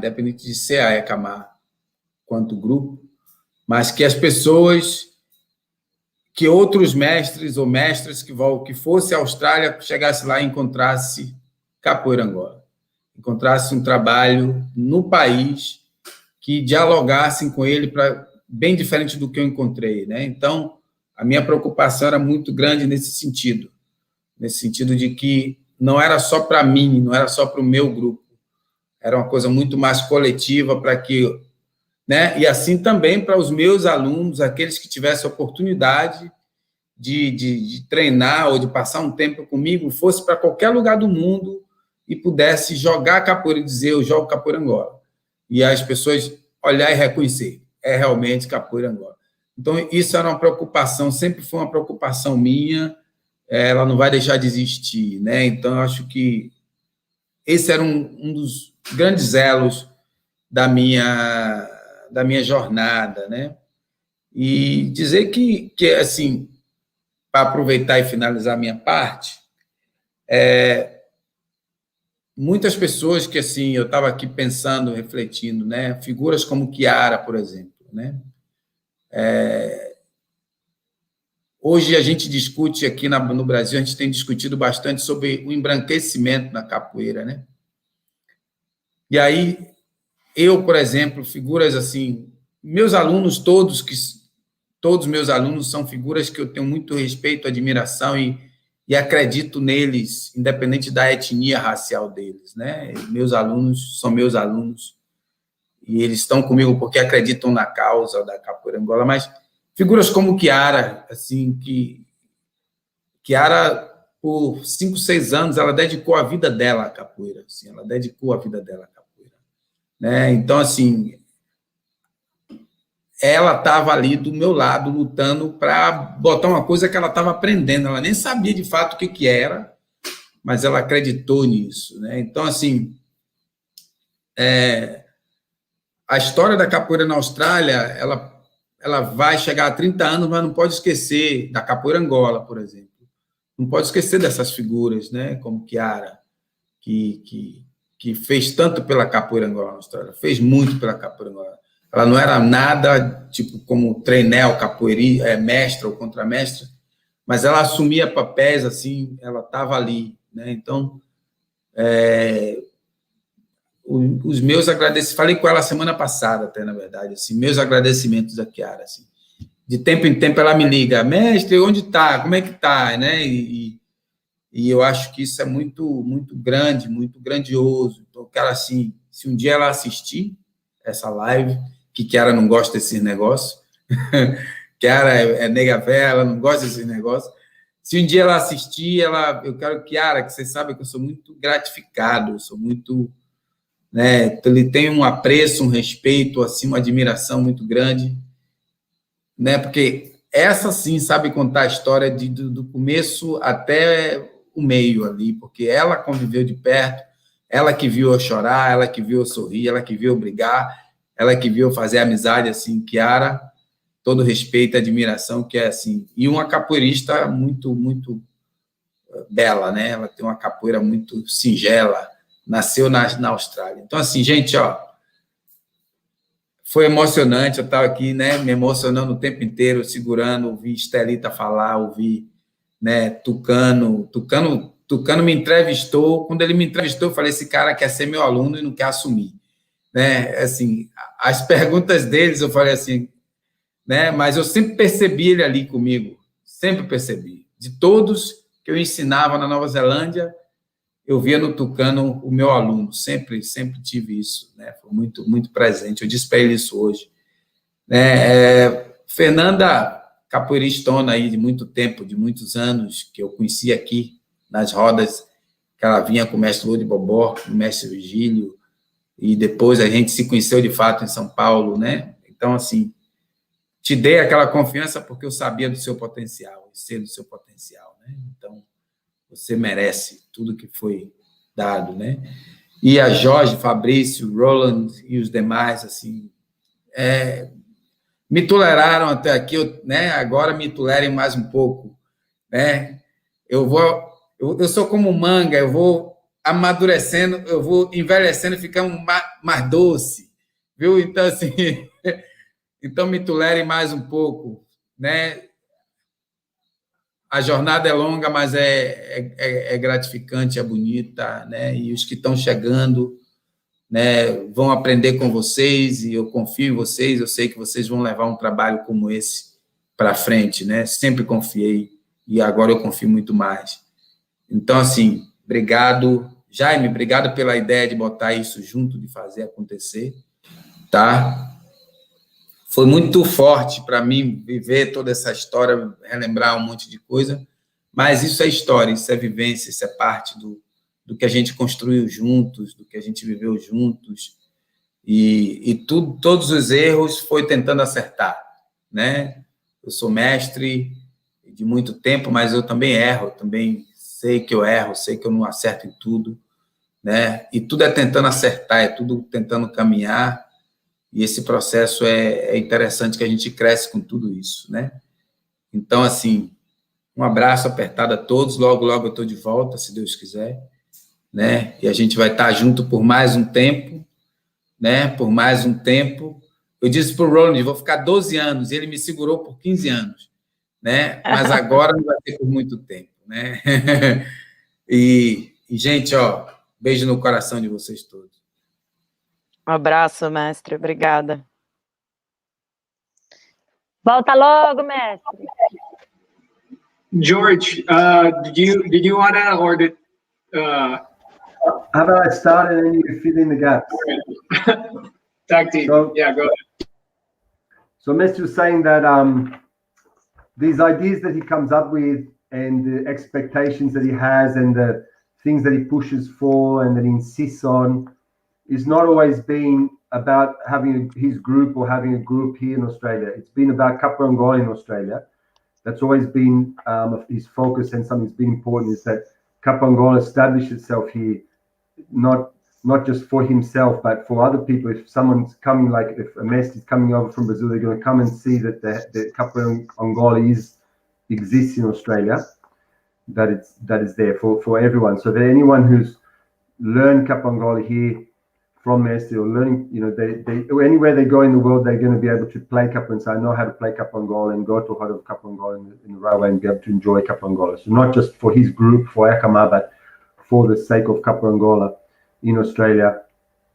And Messi said that he's always had a big admiration for all of us. We all have our particular qualities and strengths, and he's always admired us in our way. And there's a big topic that goes around Brazilian Capoeira Angola these days, which is about what people say, the whitening out of Capoeira Angola is becoming kind of westernized, or whitening, But he said that there's, we're not all of us are from Afro descendant, but we all believe in what Messi is doing. He trusts us, because of the qualities that we have. He brought up, as an example, was Kiara, who's someone who for about 5 or 6 years he was by his side, in the early days of ECAMAR and Project Bantu in Sydney, and she put a lot into that. She put a lot of work. She trusted in him. She believed in the project. She didn't even understand. She was learning herself, so she didn't really even understand completely what it was that she was doing. But she knew that there was something important there, and she really dedicated her time. She wasn't a master of Capoeira Angola or anything, but she was just learning herself. But she really invested a lot of time, and that's someone he has a lot of admiration for. I don't know if she's going to watch this live. She's not really into this. She's a little bit old-fashioned. She's not into the internet live things. But Messi said a big appreciation to her because she was there the whole time. She saw him in his good times, in his bad times, when he was crying, when he was laughing, when he was fighting for what he was doing. And she's a person who learned well capoeira. She became a trainer of Capoeira Angola, and she has a very solid knowledge of Capoeira Angola and a beautiful capoeira. And so wherever she is a big appreciation to her for that, and to everybody, for all of us, Messi is expressing his appreciation for us to be there, to put up with, to support him, to put up with him. And it's been a long journey, so we've come this far, so we can go a bit further, And I think that's about as far as I got. Jaime, can you fill in some gaps there for us? Just a couple of details. Like Messi was saying, it's been emotional for him to hear this retelling of events, to hear Esther speaking, and Elliot. He was saying, I think Messi mentioned one time Elliot was interviewing him, and he just thought to himself, "This guy wants to be my student, but is kind of a little bit on the fence about it." But looking back, he sees everything that he's taught. His teachings are very well established in New Zealand thanks to their work. And Fernanda Mestre said he's known her since Brazil, and then got to know her better in Sao Paulo. And he has a lot of respect for her, and she deserves all of the success and all of the respect that she has from everyone else because of what she's done.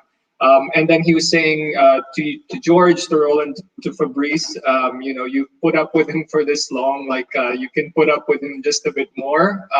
That he thinks of himself as like a mango, so it gets sweeter the longer you have it. So you can expect that, I guess. And that he trusts you guys, and that you guys will do a great job. And that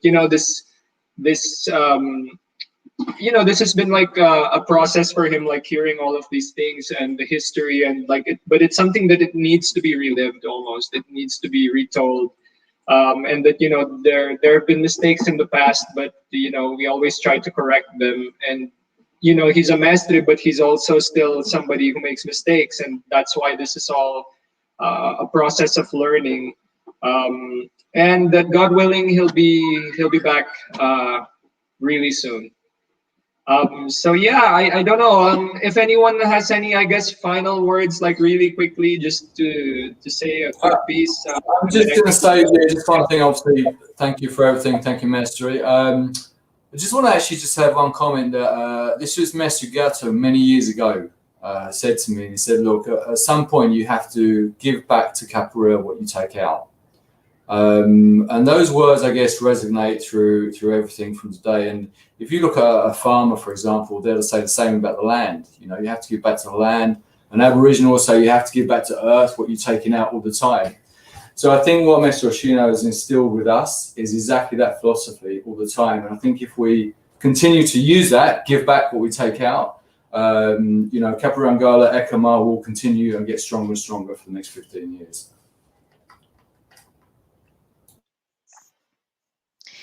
Yeah, I also would like to add the last word. First of all, I'm sorry, I need to just congratulate my mate brother. I'm so happy for George to become a dad. Wow, what a shock, man. And got emotional, thank you. But also, on a light note, I think we can, going back at your question, one special moment for me with Mestre also was, and with some of you that were there also, were the trip we did in Brazil to celebrate the 70 years old of Mestre Virgilio. There was a great event, and all this sharing. And just want to say, well, we just need to not to wait your 70, Mestre. We can do much earlier, even if you're not coming, and we won't come so often here. We can come and celebrate, your birthday or next. And yeah, we actually going out. The border between Australia and New Zealand, it's kind of working now. So we have something to look forward, right? To to meet again soon, because I think we all need to share more of those moments and really take the fruit of that.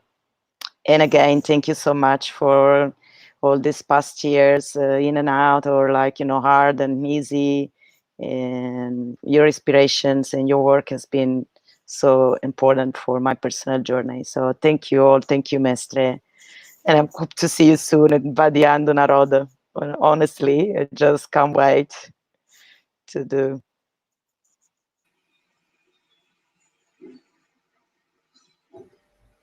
I was gonna bring Lauren here for you to see, but she's gone to Yeah. sleep. Not there. Next time. You.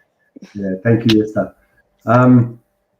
Messi, thanks very much for all of the support, and not just in capoeira but outside of capoeira, because all of us, I think we can say that in different times in our life, when other things have come up that nothing to do with capoeira, Messi has been a really important orientation for us all. Always really good to give us some direction with all sorts of things that come up in life. And thanks very much, Jamie, for putting this on. It's not. I don't know. There was obviously some other people behind as well, but it looked to me like you did a lot of effort to put that in, and it's not easy. Thanks so much. Yes, thank you, Mestre. Thank you again for everything. And I'm waiting for you. I hope we can meet very soon, either here or in Brazil. And thank you again, the whole group, and Jaime. So I really admire you. I always say that. You are very nice. I really admire you. And thank you for putting this together and make us to meet. Thank you so much. And welcome to the new babies. Yeah, we have a few babies. George, so many Eric, young Fabio, Gianna has the second baby. She is in the belly, still in the belly. So, the new generation is there. It's coming. Brenda. Who? Yeah, Brenda. Brenda. Nice. I have a new baby's coming too. Yeah, of course. Rodinha, we have to make a rodinha. Rodinha da criança. Esses dias ela tirou uma foto com um birimbauzinho pequeno do lado e um atabaque. Legal. Tem que fazer a camiseta das crianças, mestre. Roland, Simon said you must have more than 25 years of capoeira. Fantasma. We'll talk about that another chapter.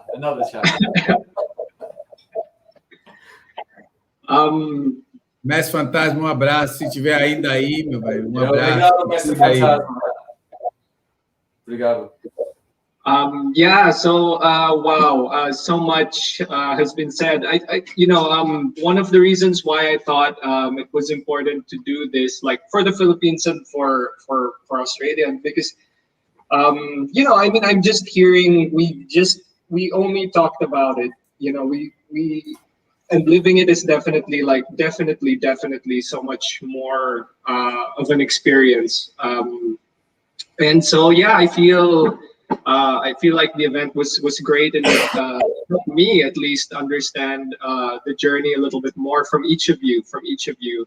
And I think that only makes our relationship stronger. It makes our group stronger, and will only help us moving forward.